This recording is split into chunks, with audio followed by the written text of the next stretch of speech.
ताको सुजोग देबा पाई बेसी समय दीदी पर देखिबा आलोचना करिबा नाविका मीमांसा आमर तो महासंघ निष्पत्ति आम कली करिबा नहीं कली एटा हूँ प्रकृत श्रेष्ठ कली कली अर्थ पुराण ज्ञान को कलन करवा हूँ कली तामान नुहे जे अश्लील भाषा सब शिखा सीटा कली नुहे गोटे भागवतर गोटे पद अच्छी बिना अब टिके शुणा भागवत गोटे पद अच्छी जगन्नाथ दास निजे लिखिंट कृष्ण को नमी पड़े पछे ईश्वर नमिब प्रत्यक्ष पदरु एतिकी मु बुझुची जे कृष्ण को पछे नमस्कार करिवो ईश्वर को आग नमस्कार करिवो तेणु कृष्ण ईश्वर दी जन जह कृष्ण सह ईश्वर ईश्वर जह सह कृष्ण से नुहे ये जन अलग अलग तेणु एपट नाविक कृष्ण की आमको बुझेबे कृष्ण संपर्क रे एपट नाविक ईश्वर की आमको बुझेबे दीदी पद देखिबा आलोचना हो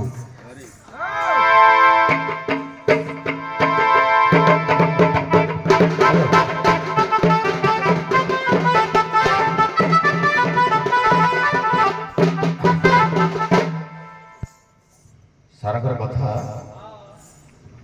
कृष्ण नमिम पणे पछे ईश्वर नमिम प्रत्यक्ष ईश्वर परम कृष्ण सचिदानंद विग्रह आदि अनादि गोविंद कारणं सर्व कारणं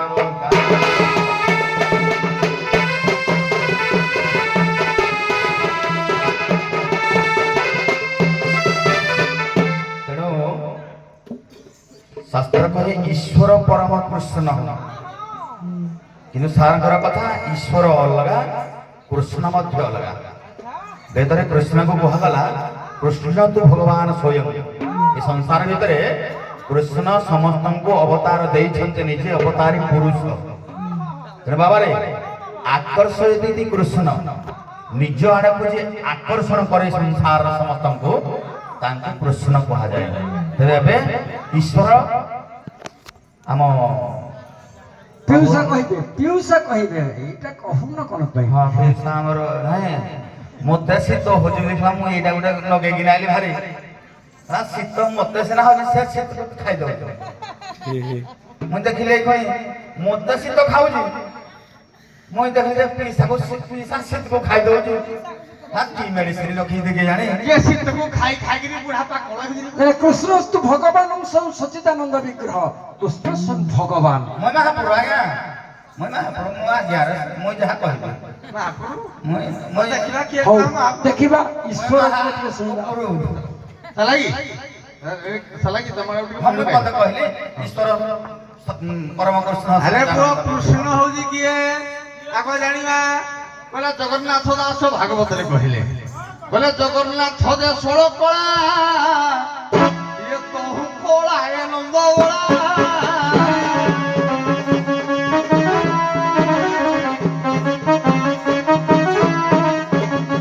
अरे पुओ ताकू आउ गोटे भाषा रे कहा जाई बोले पांडव दुख नाशाय मनुष्य अर्ध जीवन ये सालो शिष्य विनाशाय वासुदेव नमस्तुते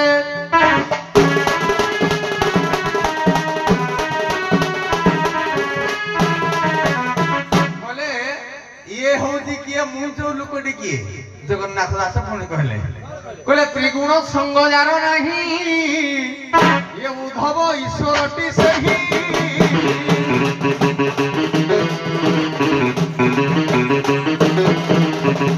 आज्ञा केते कहा जाय कि श्रीमद भगवत ऋग्वेद रे कहा जाय कि ईश्वर सर्वभूताना लेखा है कि कृष्ण सर्वभूताना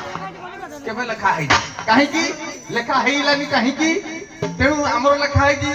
ईश्वर श्रीमद भगवत गीतारे ईश्वर यस्य सम उग्रस्य जस श्री श्री श्री ज्ञान वैराग्यश्चैव सदा भग इति रीतिमि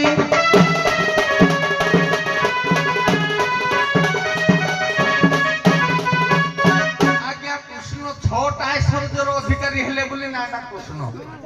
कृष्ण तेणु आमर गर्ग संहितारे आज्ञा कृष्ण शब्दर अर्थ लगा दिया जाइछि ତେଣୁ ମୁଁ ଆଡ଼କୁ ଯାଉନି କହିଲେ ଲମ୍ବିବ କଥାଟା। ତେଣୁ ଏ ମୋ ଭଳିଆ ଈଶ୍ୱର ଠାରୁ କେତେ କୃଷ୍ଣ କେତେ ରାମ କେତେ ଇଏ କେତେ ସ୍ୱୟଂ ନିଜେ କୃଷ୍ଣ ଉଦ୍ଧବକୁ କହିଲେ ତ୍ରିଗୁଣ ସଙ୍ଗୀ ଯାର ନାହିଁ ଉଦ୍ଧବ ସାରେ ପୁଣି କହିଲା କଣ ଜାଣିକି ଏ ତ୍ରିଗୁଣ ରଜୁ କରା ଧରି ମୃଗୀ ନ ଚାହେ ନର ହରି।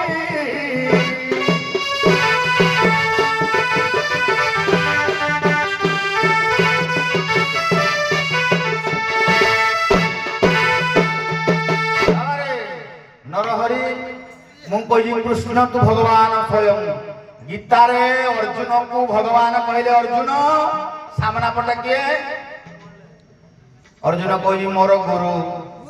ମୋର ଜେଜେବାପା ପିତାମହ ଭୀଷ୍ମ କହିଲେ ଏସବୁ ମାୟା କରି କରାଉଥାଏ ମୁହିଁ ମୋ ବିନୁ ଅନ୍ୟ ଗତି ନାହିଁ ମୋତେ ତୁ ଦେଖେ ମାମେକଂ ଶରଣଂ ବ୍ରଜ। ବୋଲା ମତେ ଦେଖେ ମୁଇଁ ସବୁ ସୃଷ୍ଟି କରିବା ବାଲା ମୁଇଁ ଏ ତ୍ରିଗୁଣ ରଜୁ ପରେ ଧରି ତୋ ଭଳିଆ କୃଷ୍ଣକୁ ମୃଗୀ ବେଳିଆ ଏବେକା ଜୀବଜନ୍ତୁ କେତେ ଜୀବଜନ୍ତୁ କେତେ ସକଳ ଘଟେ ପୁରିଥିବା ପରମ ବ୍ରହ୍ମ ପୁରୁଷକୁ ସମସ୍ତଙ୍କୁ ଜୀବ ରୂପୀ ବ୍ରହ୍ମକୁ ନଚଉଛେ ମୁଇଁ। ତେଣୁ ମୁଇଁ ତ୍ରିଗୁଣ ରଜୁ ତ୍ରିଗୁଣ ସଙ୍ଗ ଯାର ନାହିଁ ତାହାକୁ ଈଶ୍ୱର ଉଦ୍ଧବ ଈଶ୍ୱରଟି ସେଇଠି ବାବାରେ ହେଲେ ତ୍ରିଗୁଣ ରଜୁ ପରେ ଧରି ମୁଇଁ ନଚଉଥାଏ ସଂସାର ସମସ୍ତଙ୍କୁ। ତେଣୁ ବାବୁ ମୁଇଁ ଉପରେ ଅଛି ମୁଇଁ ସମସ୍ତଙ୍କୁ ଆକର୍ଷଣ କରେ ମୋ ପାଖରେ ଯୋଉ ଯାଦୁ ଅଛି ମୋ ଦ୍ୱାରା ସମସ୍ତେ ଘିଞ୍ଚି ହେଇଯାଆନ୍ତି। ଆରେ ପୁଅ ପଦଟା ଯାହା ଗାଉଛି ଠିକ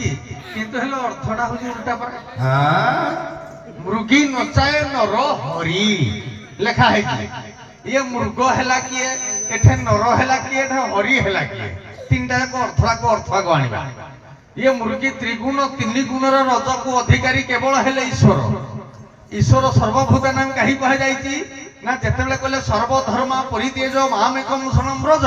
ଅହଂ ତ୍ୱାଂ ସର୍ବ ପାପେଭ୍ୟୋ ମୁଖ୍ୟେ ସ୍ୱାଭିମାନସୁଚ। ସେ ସିନା କହିଦେଲେ କଥାଟା ଯଦି କହିଲେ ମୁଁ ଉଦ୍ଧାର କରିବି ଆଜ୍ଞା ଭଗବାନ କୃଷ୍ଣ ଅର୍ଜୁନକୁ ସଦଗତି ଦେଇପାରିଲେ କି? ତାହେଲେ ଯୁଧିଷ୍ଠିର କଣ ପାଇଁ ଜଣେ ଗଲେ ଆଉ ସବୁ ଗୁଡାକ ମଧ୍ୟରେ ପଡିଲେ କାହିଁକି ନା ଯେତେ ଜୀବ ଜଗତ ଭିତରେ ତିଆରି ହେଲା କହିଲେ ମନ କହିଲେ ଏ ମାନବ ଜନ୍ମରେ ଯେତେ ଜନ୍ମ ହେଇଛନ୍ତି ସବୁ ବାସ୍ତବ ରୂପ ଧାରଣ କରି ସବୁ ଆଜ୍ଞା ନିଶ୍ଚିତ ଦିନରେ ମରିବେ। ତେଣୁ ଭଗବାନ କୃଷ୍ଣ ଜନ୍ମ ହେଲେ ମଧ୍ୟ ବି ସେ ଆଜ୍ଞା ମଲେ କି ନାହିଁ ପ୍ରୟାଣ କୁହାଯାଏ ଆମକୁ ମଣିଷକୁ କୁହାଯାଇଛି ମରିଗଲା ଭଲ ହେଲା ସାରେ। ତେଣୁ ଟିକେ ଭଲ କଥାଟିରେ ଅଛି ଅଚ୍ୟୁତାନନ୍ଦ ମହାପୁରୁଷ କହିଲେ ଇଏ ତିନି ଗୁଣରୁ କେମିତି ଅତୀତ ହେଲେ କାହାକୁ ପାଇବା? ପ୍ରଥମେ ଆଜ୍ଞା ସୂକ୍ଷ୍ମ ବ୍ରହ୍ମ ସ୍ଥୂଳ ବ୍ରହ୍ମ ଆଗ ସ୍ଥୂଳ ବ୍ରହ୍ମ ତାପରେ ସୂକ୍ଷ୍ମ ବ୍ରହ୍ମ ତାପରେ କାରଣ ବ୍ରହ୍ମ ତିନିଟା ତାଙ୍କ ଦର୍ଶନ ଦେଖିବେ ଆଜ୍ଞା। କେମିତି ନା କୃଷ୍ଣ ହେଲେ ଆଜ୍ଞା ବାସ୍ତବ ସ୍ଥୂଳ ବ୍ରହ୍ମ ତାକୁ ଦେଖିପାରିବା ନର ରୂପରେ।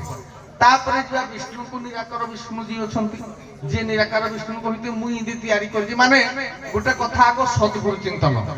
ଗୁରୁ ଆମକୁ ଦେଖେଇଲେ ପାଠ ପ୍ରଥମେ ଗୁରୁ ହେଲେ ଆମର କୃଷ୍ଣ ବନ୍ଦେ ଜଗତ ଗୁରୁ କି ନାହିଁ। ତେଣୁ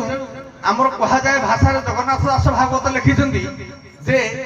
ଯେ ଆମର ପ୍ରକୃତରେ ଗୁରୁ କିଏ? ଏକଇ ଗୁରୁ ଜଗନ୍ନାଥ ଆଉ କେ ଅଛି ବା ସମର୍ଥ।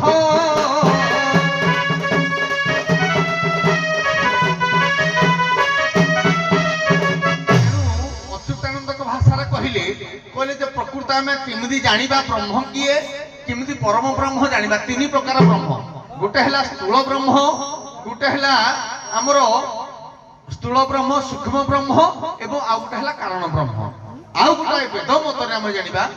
ଯେ ଆମର ବ୍ରହ୍ମ ପରମ ବ୍ରହ୍ମ ଏବଂ ନିର୍ଗୁଣ ବ୍ରହ୍ମ। ତେଣୁ ନିର୍ଗୁଣ ବ୍ରହ୍ମ ଯିଏ ତାଠାରୁ ଇଏ ତିନି ଗୁଡାକ ସବୁ ନିର୍ଗୁଣରୁ ସାକାର ହେଲେ ନିରାକାର ଯାହା ଜଳାଧାର ରୂପ ହେଲା ଜଳାଧାର ରୂପରୁ ଆଜ୍ଞା ସାକାର ବ୍ରହ୍ମ ହେଲେ ଯାହାକି ଭଗବାନ କୃଷ୍ଣ। ତେଣୁ ଈଶ୍ୱର ଆଉ କୃଷ୍ଣଙ୍କ ଭିତରେ ପାର୍ଥକ୍ୟ ପ୍ରଭେଦ ହଉଛି ଏତିକି। କୃଷ୍ଣ ପରିପୂର୍ଣ୍ଣତମ ଅବତାର ତାଙ୍କ ପୂର୍ବରୁ ପ୍ରଭୁଙ୍କର ଯଦି ଅବତାର ହୋଇଛି ଅବତାର 6ଟା ଭାଗରେ ବିଭକ୍ତ। ଅଂଶ ଅଂଶାସ ଆବେଗ କଳା ପୂର୍ଣ୍ଣ ପରିପୂର୍ଣ୍ଣ ଅବତାର। ପ୍ରଭୁ ହେଲେ ପରିପୂର୍ଣ୍ଣ ଅବତାର ତେଣୁ ଇଏ ଈଶ୍ୱରଙ୍କ ଠାରୁ ବି ଉପରେ ଈଶ୍ୱର ପରମ କୃଷ୍ଣ ଈଶ୍ୱର ପରମ କୃଷ୍ଣ ସଚିଦାନନ୍ଦ ବିଗ୍ରହ ବୁଝିପାରିଲେ ସାରେ ସାରେ ଆମର ବହି ଶ୍ରୀକୃଷ୍ଣ ଲୀଳା ଖଣ୍ଡ ନୃସିଂହ ପ୍ରସାଦ ମିଶ୍ରଙ୍କ ଲେଖା ଏ ଗୋପୀ ମାନେ ଏ ଯୋଉ ଗୋପୀ ଜନ୍ମ ହୋଇଛନ୍ତି ତାଙ୍କର ଏ କୃଷ୍ଣଙ୍କର ଯୋଉ ଅବତାର ଗୁଡାକ ପୂର୍ବରୁ ହେଇଛି ଯୋଉ 10 ଅବତାର ହବା 32 ଅବତାର ହଉ ଯାହା ସବୁ ଅବତାର ହେଇଛି ଏଇ ଅବତାରରେ କୃଷ୍ଣଙ୍କର ଅବତାରକୁ ବା ରାମକୁ ଯୋଉ ଦଣ୍ଡକାରଣ୍ୟରେ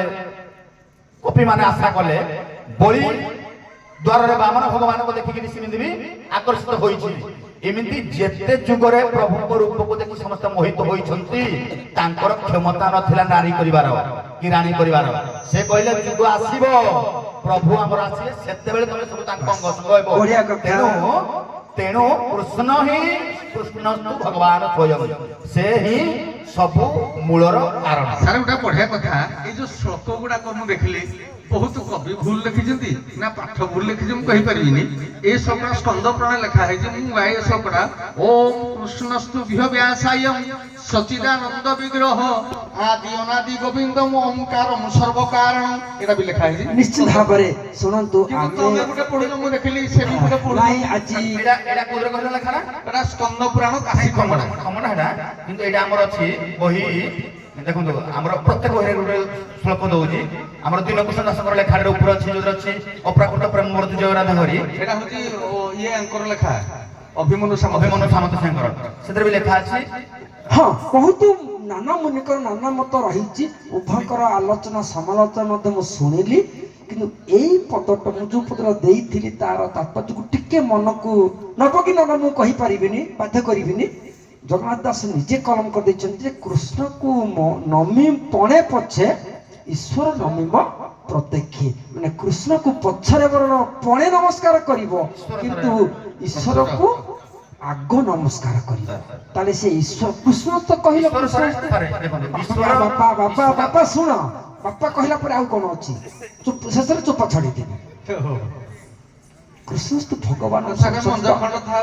ସଚିଦାନନ୍ଦ ବିଗ୍ରହ ଆଦି ଅନାଦି ଗୋବିନ୍ଦ ସର୍ବ କାରଣ କାରଣମ୍ ଏଟା କଲା କୃଷ୍ଣକୁ ଭଗବାନ ବୋଲି ଅନେକ ପ୍ରମାଣ ମଧ୍ୟ ରହିଛି କିନ୍ତୁ ଈଶ୍ୱର କିଏ ବୋଲି ଆମେ ଧନ୍ଦି ହେଉଛେ ଜଗନ୍ନାଥ ଦାସ କଲମ କରିଛନ୍ତି ତାଙ୍କ ମୁଣ୍ଡ ଆମ ମୁଣ୍ଡ ଆକାଶ ପାତାଳ ପ୍ରଭେଦ କଲମ କରିଛନ୍ତି କଣ ଗୁରୁଙ୍କୁ ନମଣିବ ନର ଗୁରୁ ହିଁ ସାକ୍ଷାତ ଈଶ୍ୱର ଆମେ ଆଉ କୁଆଡେ ବୁଝିପାରିଲେ ଗୁରୁ ହେଉଛନ୍ତି ଆମର ସାକ୍ଷାତରେ ଈଶ୍ୱର ସେଇଥିପାଇଁ କବୀର ଦାସ କହିଛନ୍ତି ଗୁରୁ ଗୋବିନ୍ଦ ଦଉଖରେ କାକୁ ଲାଗେ ପାୟ ବଲିହାରି ଗୁରୁ ଆପନେ ଗୋବିନ୍ଦ ଦିଏ ବତାୟ ଆମେ ଗୋବିନ୍ଦକୁ ଦେଖିନେ ଗୋବିନ୍ଦକୁ ଚିହ୍ନିନେ କୃଷ୍ଣକୁ ଦେଖିନେ ଚିହ୍ନିନେ କିନ୍ତୁ ଆମ ଗୁରୁଙ୍କୁ ତ ଚିହ୍ନିଛେ ତେଣୁ ଗୁରୁକୁ ଯେତେବେଳେ ଏକାବେଳେ ଆସି ପହଞ୍ଚି ଗଲେ ମୁଁ ଗୁରୁକୁ ଚିହ୍ନିଛି ମାନେ ଆଗ ଗୁରୁକୁ ପ୍ରଣାମ କରିବି ପ୍ରଣାମ କରିସାରିଲା ପରେ ଆଜ୍ଞା ସେ ଜଣକ କିଏ ଗୁରୁ ଚିହ୍ନେଇ ଦେବେ କୃଷ୍ଣଙ୍କୁ ସୁନ୍ଦର ଆଲୋଚନା ସମାଲୋଚନା ଏଇଠି ଥାଉ ପୁଣି ମଞ୍ଚ ଆସିଲେ ଦେଖିବା ଅଛି ଆଗକୁ ତ ବହୁତ ମଞ୍ଚ ଆଗକୁ ଆସିଛି ଆଉ କିଛି ନାହିଁ ରାଧା ସାମ୍ନାକୁ ପଳେଇ ଆସ ରାଧେ ହଉ ଗୋଟିଏ କଥା ଖାଲି